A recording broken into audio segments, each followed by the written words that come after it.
हम चैंपियन बनने से चूके, हम विश्व विजेता बनने से चूके, हम वर्ल्ड कप से चूके, हम फाइनल से चूके। लेकिन एक चूक का मतलब ये नहीं होता कि हम बेस्ट नहीं। एक चूक का मतलब ये नहीं कि टीम अच्छा परफॉर्म नहीं कर रही थी। 10 मैच लगातार जीत करके फाइनल में हार जाना एक कहानी है, और 2 मैच पहले हार करके 9 मैच लगातार जीत करके फिर फाइनल जीत जाना, ये ऑस्ट्रेलिया की कहानी है।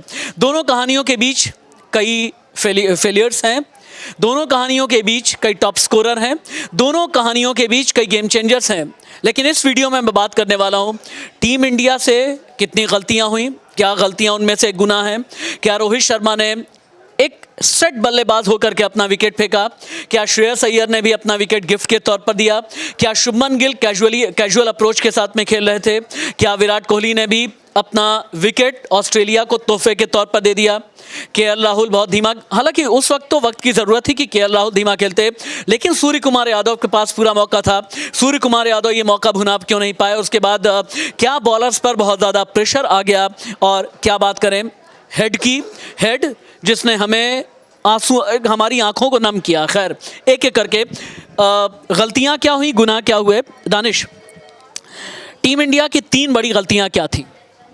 सबसे पहले बड़ी गलती थी कि बहुत स्लो बैटिंग करना। विकेट गिर गया आपका 10 ओवर में 80 रन आ जो आपका बेसिक नेचर नहीं है।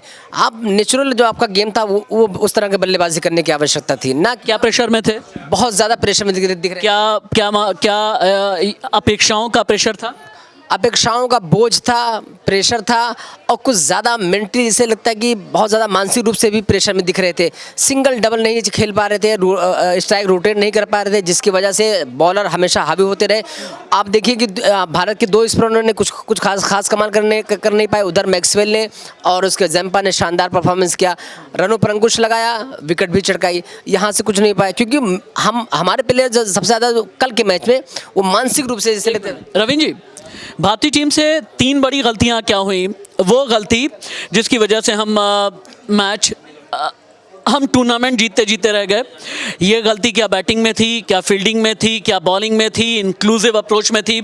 आप एक चैंपियन की तरह से खेलते रहे। हिंदी में बोलते हैं ना, औसत का कानून। मैं बार बार एक बात दोहरा रहा था, पूरे टूर्नामेंट में आप लगातार जीतते हैं, क्रूशियल मैच में अगर हार गए तो आप कहा जाएगा कि लॉ ऑफ एवरेज के आगे आप दब जाते हैं। भारतीय टीम किस प्रेशर में थी? देखिए, सबसे पहले तो मैं ये कहना चाहूँगा इस पूरी सीरीज़ को लेकर के कि इंडिया की जो मौजूदा टीम है उसके ऊपर किसी भी तरीके का कोई दबाव या प्रेशर नहीं था। लगातार आप कहते हैं प्रेशर नहीं था। दानिश, एक मिनट आइएगा, क्योंकि 2 अलग अलग आवाज़ है। आप भी रुकिए। रविंद्र जी ये कह रहे हैं कि प्रेशर नहीं था। नहीं, प्रेशर तो कल के मैच में जाहिर तौर पे सब पे भारी दिख रहा था। शुरुआत के 10 ओवर को छोड़ दिए। ये मैं प्रेशर इसलिए नहीं कहूँगा कि एक ऐसी टीम जो 10 मैच लगातार जीती हो, जो लगातार बड़े स्कोर जिसने खड़े किए हों। 10 मैच जीतना अलग चीज़ है, फाइनल जीतना एक अलग चीज़। वर्ल्ड कप में 10 मैच जीतना बड़ी बात है।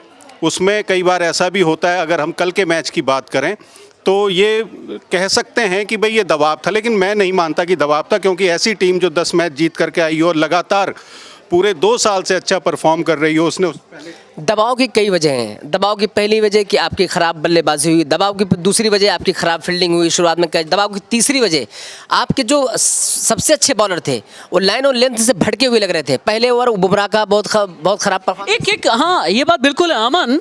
मुझे ऐसा क्यों लगा कि कॉन्फिडेंट होकर के हम अति उत्साह का शिकार हो गए। शुरुआती 4 ओवर में जब आपने 40 रन दे दिए, वो बुमराह और शमी, ये दानिश ठीक कह रहा है कि बुमराह और शमी, मुझे ऐसा लगा कि अति उत्साह के शिकार हो गए।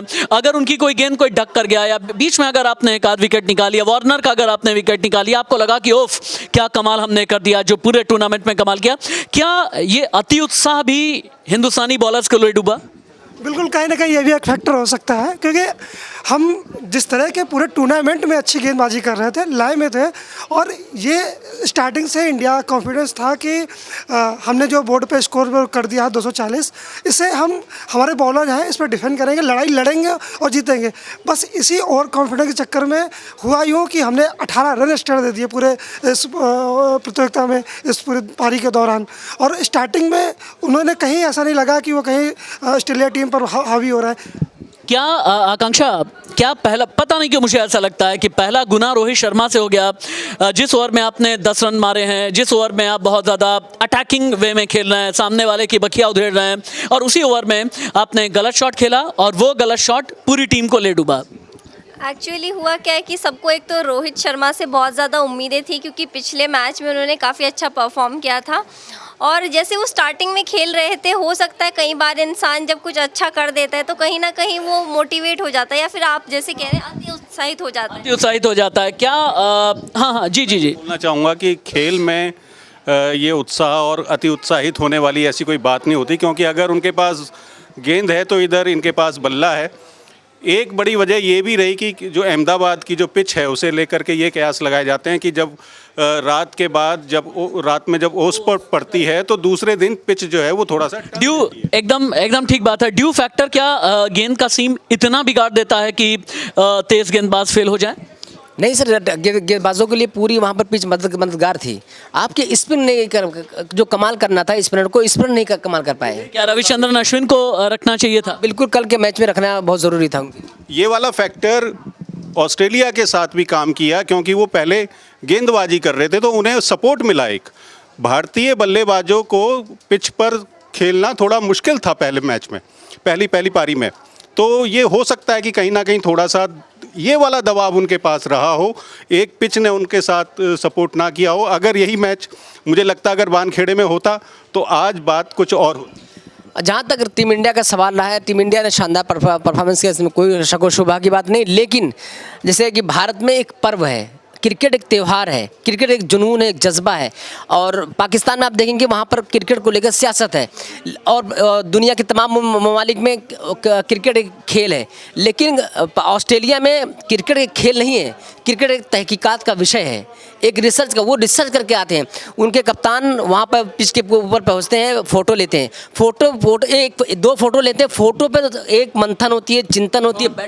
इसीलिए कहते हैं कि यूं ही नहीं कोई ऑस्ट्रेलिया बन जाता, यूं ही नहीं कोई एलन बॉर्डर की कैप्टनसी में वर्ल्ड कप जीत जाता, यूं ही नहीं कोई रिकी पॉन्टिंग की कैप्टनसी में 2-2 बार वर्ल्ड कप जीत जाता, यूं ही नहीं कोई उससे पहले स्टीव वॉ की कैप्टनसी में वर्ल्ड कप जीत जाता, यूं ही नहीं कोई माइकल क्लार्क की कैप्टनसी में जीत जाता, यूं ही नहीं कोई पैट कमिंस की कैप्टनसी में जीत जाता।